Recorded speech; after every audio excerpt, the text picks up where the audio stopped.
my name is Ryan Wyatt and welcome to High Point Music's online video tutorial. So what we're going to have a look at in today's tutorial is we're going to break down Kirk Hammett's solo from Metallica's epic tune Enter Sandman. So we're going to break it down into three parts. I've had a look at the solo, had a look and found some stuff which I think is really interesting, which will be useful for guitarists out there to have a look, see what he's doing, and then hopefully you can take these ideas and incorporate them into your own playing or your own practice routines to start developing really similar sounds to what he's got going on in there. So let's have a bit of a run through the solo so you can have a look, see what it sounds like, and then we'll start the breakdown and pulling this one apart.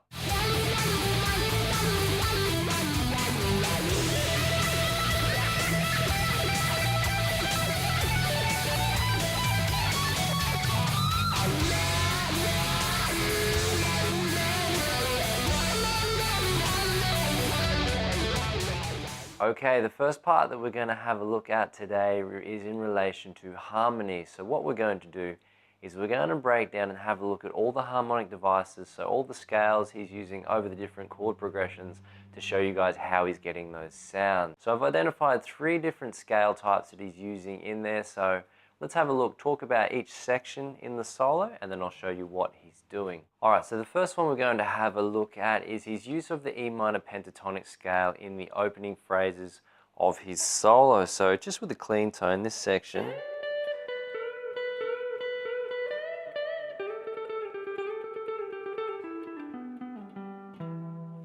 Alright, so very, very pentatonic there. So what he's using here is this is sort of incorporating sort of his blues influences that he's grown up practicing. So the E minor pentatonic is perfect for this because it's opening up with some really, really strong rhythmic phrases. I particularly love this one in particular. So how he's using the 16th notes there, but we'll talk about that a little bit later on. So that's something you can use sort of when you're opening up a solo, is the pentatonic structure, really useful for really strong, really rhythmic phrasing, helping you incorporate those bluesy sounds and bends into the solo to give it a bit of grit. Again, the E minor pentatonic structure fits perfectly over the riff that we've got going on here, okay, which is based in E minor, so it's going to fit perfectly. E minor pentatonic over E minor, nothing crazy going on there. So that's something you can take away as his first harmonic tip. The second harmonic device he's using is the use of triads, which is quite interesting. So he's opened up with the E minor pentatonic, and the way that he uses these triads to ascend, to really create a bit of tension at the end of the first section of the solo, which is leading into the next part. So let's jump in and have a look. So his first triad that I noticed he was using was, we got D, F sharp, A, which gives us a D major triad. And he's just using it, pulling off from the A, F sharp to D. Like that. He then moves up to an E minor triad there, where he's got the B, the G on the first finger, and the E there. And then he then follows that up with an F sharp minor triad. Okay, and then into a big bend. Having a look at that, he's got D major, then going to E minor to F sharp minor. It's safe to assume there that he's actually ascending up a D major scale, which is quite interesting, over the E minor tonality of the riff. So that's something that you out there can just get your hands around, use that as a bit of a device maybe at the end of a section. So using triads, ascending up a major scale like that to help create that tension and get you moving into the next section with a bit more momentum. So the third point we're going to have a look at in relation to the harmonic devices, again this relates to the next section of the solo, which is based over the pre-chorus riff, which is this one.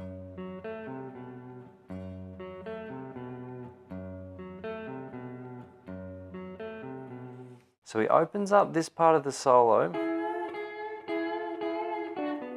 with those big double stops there. So he's bringing in an E and a G sharp, a D and an F sharp, so you can loosely assume that he's using, you could say it's in the key of A. So I personally would think with that he would be using a B Dorian there, or a B minor Dorian there.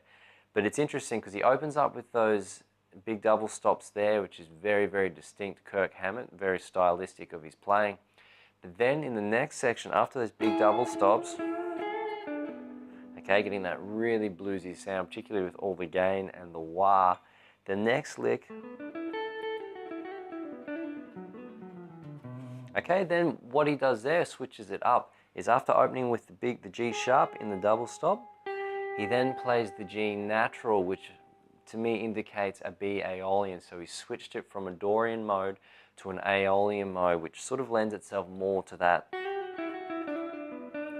sort of linear descending, sort of with the nice semitone there. You get that.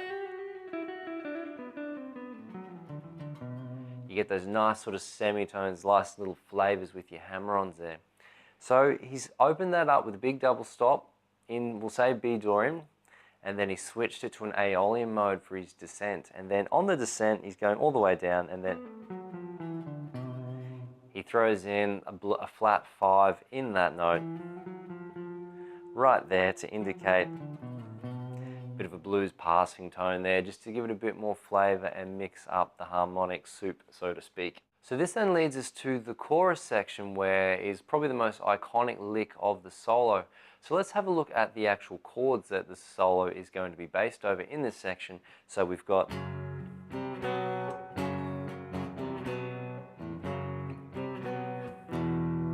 alright, so we've got F sharp, B5, there is a C5 in there, but it is a B5, and then we go to an E major. And the giveaway of the tonality here is, you look at the vocal melody, James Hetfield actually hits a G sharp towards the end of it, indicating that this is just a good old-fashioned 2-5-1 chord progression in the key of E major. So all you jazz aficionados out there, you could be just like that. But for us, people who sort of more looking at the stylistic element of this one, that's what's going on. So with the gain, F sharp, B, E, it's a 2-5-1. So we're using a major key with this one. So what we've got going on with the solo is Kirk Hammett actually approaches this E major tonality using an F sharp minor pentatonic in this position here. So that lick there, he's all over that, and so we're starting off down here with the B, with the A, and then landing on the F sharp there. So okay, so he's hitting the 9th of the major chord like that. Again, and then moving on, he incorporates more of that bluesy playing over that F sharp pentatonic. Okay, and then finishing the solo off with a little. So what have we got? We've got a C sharp to the A, and then the E. So he's hitting that an inverted A major triad there. So, and then, so to wrap up what he's covered in the solo so far, so with the opening riff, in the key of E minor, he's used an E minor pentatonic, and then in that section, he's progressed to using triads in the key of D major to ascend to the next section. In the pre-chorus section, based over an F sharp pentatonic there, bit of a bluesy type of progression, he's gone for the use of double stops, starting off with a B Dorian, we'll say loosely, but then quickly reverting back to a B Aeolian with that one.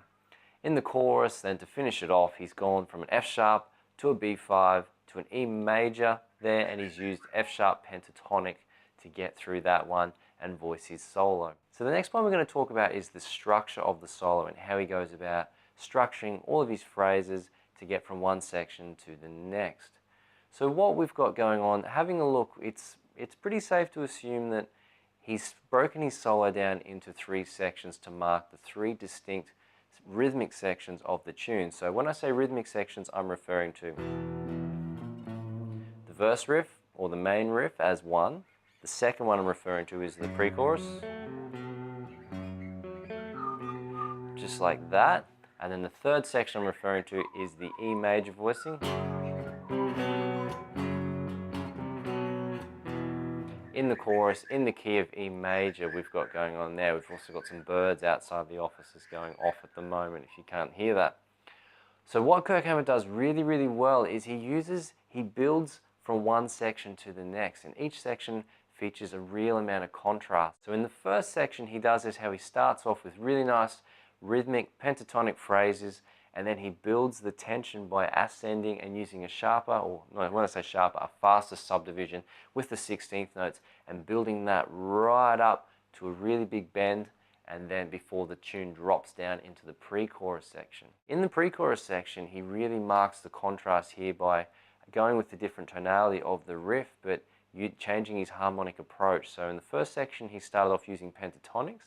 In this one, he started off with some big double stop bends opening up, and then switching it to an Aeolian mode to get that real nice descending line, which creates, again, using a faster subdivision at the end of the section to build momentum going into the next part. And then when he's in the chorus, it's the main part, everything's grooving, it's like the absolute peak of the tune, it's the peak of his solo.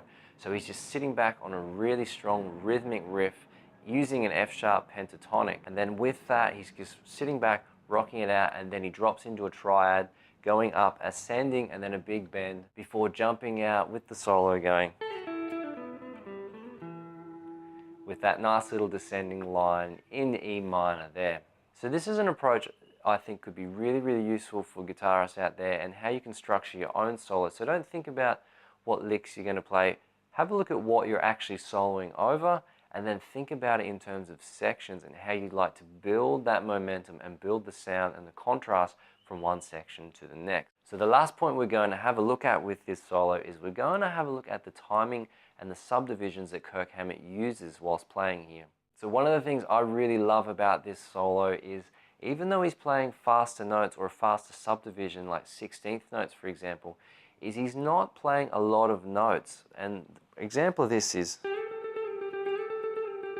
that little bit there. He's using 16th notes, but he's only playing 2 notes, and he's just sitting there, and it sounds so good because the timing is just so precise and just so in the pocket, as they say. It's just sitting in the groove and sounds amazing. The other point I like, in line with this, I'd like to say, is in the chorus where it's...